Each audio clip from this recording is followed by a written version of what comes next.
Good afternoon, UCF Knights, and happy Tuesday. I'm Princess Jhané Steverson-Lowry, and here's a quick look at what's making news on April 10th, 2018. Popular game show Jeopardy recently held a college championship special, and one of the contestants was UCF Knight Hannah Sage. Sage is a sophomore at the university and went into Final Jeopardy head-to-head last night with two competitors, one from Stanford University and the other from Rochester Institute of Technology. Making her way to the top with $19,000, Sage won, taking home $17,000. Sage wrapped up majority of her points in questions relating to J.K. Rowling and biblical women. Sage will move on to the tournament, where she will compete against 15 other competitors in hopes of winning a grand prize of $100,000. April is National STD Awareness Month, and UCF is making an effort to eliminate the taboo behind the word STD. The University Student Health Services shares ways in which students can remain safe and talk about the subject openly. The American Health Association reports people ages 15 to 24 are more likely to obtain a new STD. The association says the best way to avoid getting an STD is to not have sexual contact, and if one does, they are encouraged to wear a condom. Marketing coordinator at UCF Student Health Services, Crystal Kovenbach, says it's important to talk openly about the subject with your partner and doctor. Kovenbach says doctors are medical professionals offering a safe environment for students to feel free to talk comfortably. From the health center, we absolutely recommend that this does become a conversation that you're comfortable with, that this does become something that you do talk to your partner, you talk about your testing history, past partners, things like that, because it's just part of being a healthy, sexually active adult. Kovenbach says the longer an STD remains untreated, the greater risk of spreading the disease, alongside problems in one's overall health. She says if you think you have come in contact with an STD, to get tested, and the longest you should wait to get tested is at least a year. Kovenbach says students can get free testing in the health center and pharmacy on the second floor of the conference room.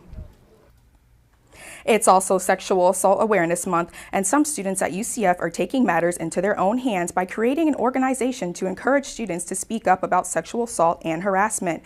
Nightly News reporter Olivia Parsons tells us how students can use these resources right here on campus. It's a movement that received nationwide attention as 2017 came to an end. Now sexual assault is one of the biggest epidemics in the United States. From what started as Me Too turned to our very own Let's Be Clear campaign. This semester, some UCF students decided it was their turn to create change. SARA stands for Sexual Assault/Rape Awareness. Basically, our goals for the organization is to be a system of support for students, but also something that can go out into the community and influence change. SARA is one of UCF's newest sexual assault awareness organizations, founded by senior Alyssa Ramirez and her boyfriend, AJ Pendekar. The two say they want to promote a safe environment for students who want to share their own experiences. As a survivor myself, talking about it isn't always the easiest thing. Pendekar says he too wants guys to know it's okay to feel victimized.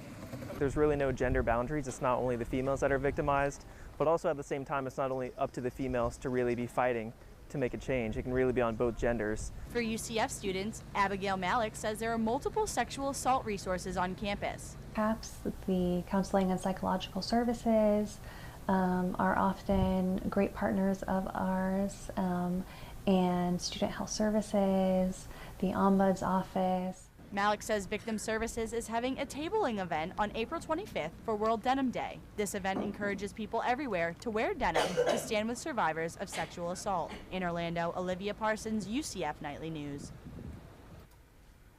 Malik says for Sexual Assault Awareness Month, UCF has a lot of upcoming events planned on the UCF calendar of events. If you or someone you know is a victim of sexual assault, please call Victim Services at 407-823-1200. The UCF men's baseball team will be playing the Miami Hurricanes tomorrow night away from home. The men currently have an overall score of 22-11 and most recently have fallen to a 2-game losing streak. The Miami Hurricanes have an overall score of 13-18 with a 1-game winning streak. The first pitch is set to rip off at 6 p.m. at Alex Rodriguez Park at Mark Light Field. The UCF women's softball team is gearing up to play the North Florida Ospreys. The game will start at 5 p.m. in Jacksonville, Florida, and take place at the Lady Osprey Softball Complex. The Knights are holding down an overall score of 26-15 and the Ospreys 20-22. This will be the first time that the Knights will play the Ospreys again since their 2017 season, in which the ladies won 2-1. And here's a quick look at our weather forecast for today. Your Tuesday is starting off at a high of 80 degrees with an 80% chance of rain, so keep those umbrellas handy. Later on tonight, it will be a little chilly with a low of 61 degrees and a 60% chance of rain. Tomorrow, it will be sunny with a 30% chance of rain and a high of 77 degrees. That's all the time we have for today. Don't forget to keep up with us throughout the week on our Facebook, Instagram, and Twitter page at UCF Knightly News, and make sure to check back for another UCF Knightly News update. I'm Princess Jhané Steverson-Lowry. Thanks for watching and have a great day, UCF.